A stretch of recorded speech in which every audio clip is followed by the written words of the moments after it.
Well, I'll tell you what, it's good to be back. It's very exciting to be back. It's been a while since I did the last podcast. Quite honestly, I wasn't planning on starting season 3 of the new podcast up until about the second week of August, right around when training camp starts for the Minnesota Vikings. It's Realistic Randy, Mediokr, Best Sports Podcast. Thank you for tuning in.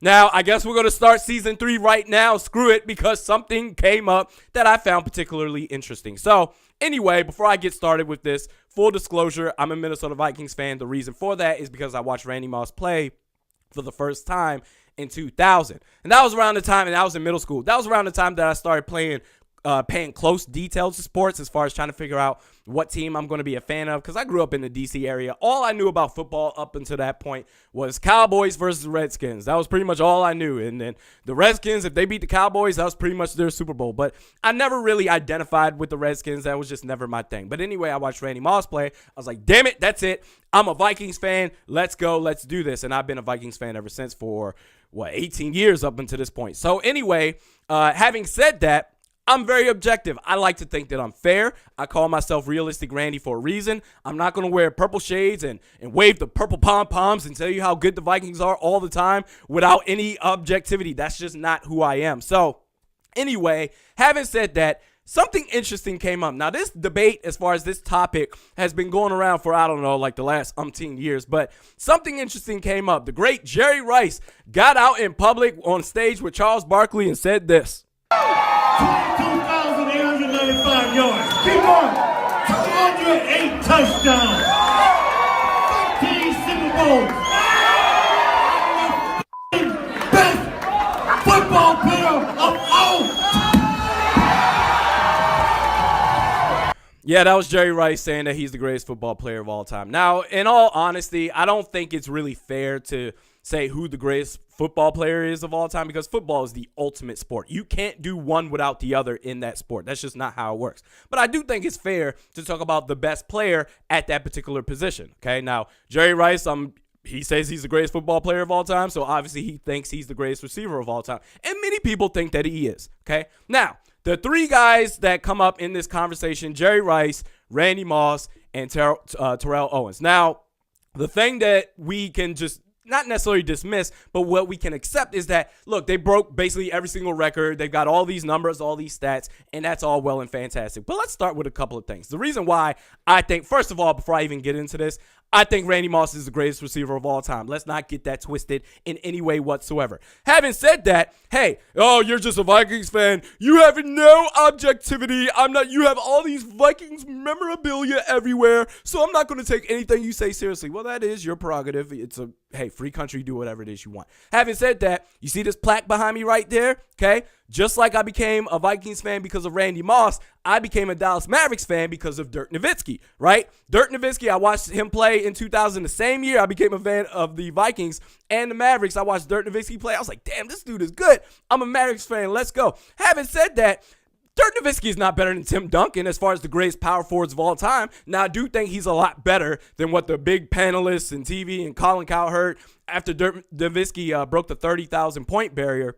He surpassed 30,000 points. I believe it was against the Lakers. Not last season, but the season before last. And Colin Cowherd got up on camera and said, oh, well, Dirk, he's one of the 60 greatest players of all time. I was like, are you serious right now? He's one of the 25 greatest players of all time. The OG stretch four. Okay, so you see all these Karl Anthony Towns and Anthony Davis and Boogie Cousins, all these big men that can shoot from the perimeter and can drive to the basket and can handle the ball. Dirk Nowitzki was the first one to do it. Having said that, he's not better than Tim Duncan. Tim Duncan is the greatest power forward. I think Dirk Nowitzki is the second greatest power forward ever. Having said that, Randy Moss is the greatest receiver of all time, and here's why. And we can look, they all broke all these stats and all that stuff, but let's just talk about the wow factor and impact on the game. And I will bring up a couple of stats too, but as far as like, well, let's compare this stat to this stat, and this is why, he has a little bit more catch percentage than this. No, man, look, Super Bowls and all that stuff, ultimate team sport, okay? First of all, the wow factor, okay? You see all these Instagram videos out there and Twitter, social media, Bleacher Report, ESPN, all these players that during the offseason, they're showing themselves working out with no one really defending them, and they're catching one-handed passes and doing backflips and all this. Oh, that's so crazy. Imagine if he could do that in the game. Randy Moss would do that type of stuff in regulation games. I compare him, that wow factor, to Vince Carter, okay? All these dunks you see during warm-ups with players going through the layup drills, and even in the dunk contest, the slam dunk contest, Vince Carter was doing those types of dunks in regulation games. So Randy Moss had that wow factor. Then when you talk about the circumstances, we cannot sit here and just try to pretend like everything's on an even playing field when Jerry Rice had back-to-back, first ballot Hall of Fame quarterbacks thrown to him in his prime. All right. Now with Randy Moss, 99% of his prime, right? His best quarterback was Dante Culpepper, all right? And I love Dante Culpepper. I love him a lot. Dante Culpepper, he was great. I love whenever he scored, he'd do the speed bag. He'd do the bam. Yeah, score a touchdown. Dante Culpepper, he's great. And I love Dante Culpepper, right? But after Randy Moss got traded, the stupid trade with Red McCombs, thank God he is not running that organization anymore. He got traded in... let's see here. Randy Moss got traded in 2005, the offseason of 2005, for Napoleon Harris. And if I'm not mistaken, a draft pick, which I'm pretty sure turned into Troy Williamson, which is the ultimate fail. I'll have to fact check that. But look, you traded him away. But up until that point, after Randy Moss left, Dante Culpepper, that year that Randy Moss left, this is your big chance. You're the great quarterback, and now your number one receiver is what, Nate Burleson at the time? He was terrible. And I know he tore his ACL and he was out for the second half of the season. But up until he got hurt, he was awful, man. Look, he played in 7 games. They went 2 for 5 in that stretch before Brad Johnson came in.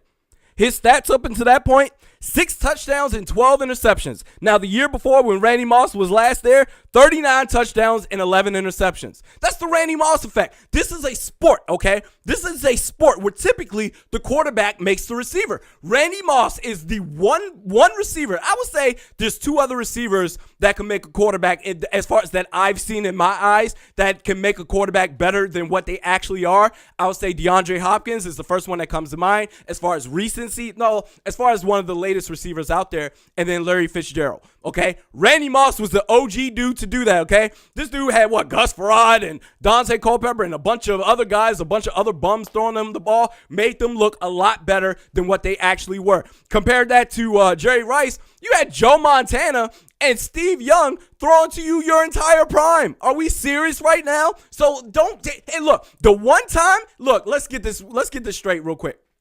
Jerry Rice, back-to-back first ballot Hall of Famers, throwing him the football. 99% of Randy Moss's prime, he had Dante Culpepper. That was his best quarterback, all right? I wonder what would happen if Randy Moss had a Hall of Fame quarterback thrown his way. Brady with time, going back again to Moss. Touchdown, Patriots! And Brady and Moss hook up on a record catch. So that was the call on Randy Moss's catch from Tom Brady with the New England Patriots. This was in 2007, I believe. Yeah, 2007, the Patriots, they went 16-0. That was the record-breaking touchdown catch from Randy Moss. 23 touchdowns that year. Okay, that was the first year that he had a Hall of Fame quarterback at age 30, right? Age 30, he finally gets a Hall of Fame quarterback. Something that Jerry Rice has had his whole entire prime career, right? You give Randy Moss, Joe Montana, and Steve Young throughout his entire prime, this dude would shatter every damn record known to man. Let's stop acting like, and look, they went 16-0 that year. They went to the Super Bowl. Oh, well, Jerry Rice won Super Bowls. Randy Moss, they didn't win. Randy Moss scored a touchdown to put the Patriots over the Giants that year. What was it, 2007? That year, 14-10. It's not Randy Moss's fault that Ellis Hobb couldn't cover Plexico Barris on that fade route to seal the deal after that. So anyway, dude, you cannot discredit, you cannot sit here and act like that doesn't have a huge influence as far as having quarterbacks, as far as one of the best quarterbacks, 2 of the best quarterbacks of all time throwing you the football during your prime. And then not only that, as far as the impact of the game, because that's what we're missing right now.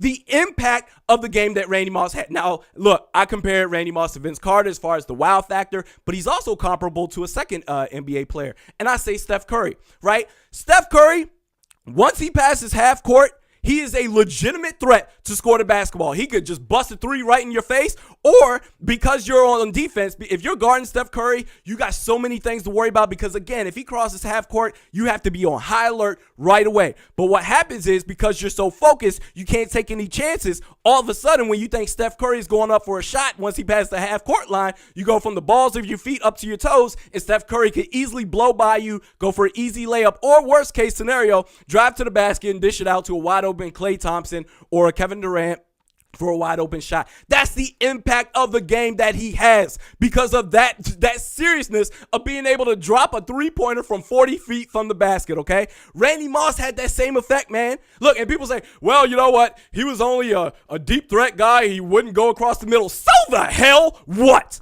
Are we really? Are you more interested in incremental games or touchdowns? Are you more interested in incremental games or instant touchdowns?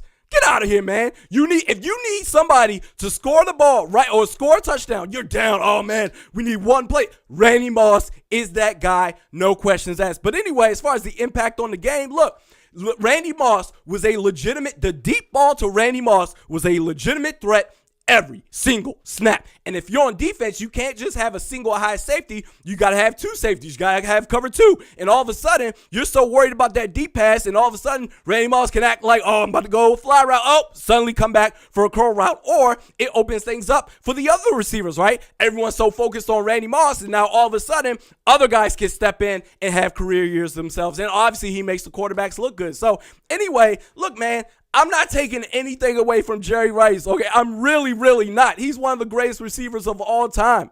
But if we're being real, and if you give Randy Moss, Steve Young, or Tom Brady, or Joe Montana for his entire prime, are you serious right now?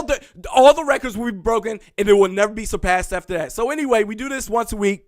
Mediocre. And actually, before I even get into that, I talked about the not so level playing field that Jerry Rice and Randy Moss had. It's almost like, I wonder if Jerry Rice had an extra incentive or an extra, I don't know if it's necessarily level playing field or something that gave him a little bit more of an edge compared to everybody else. Lift the ball up.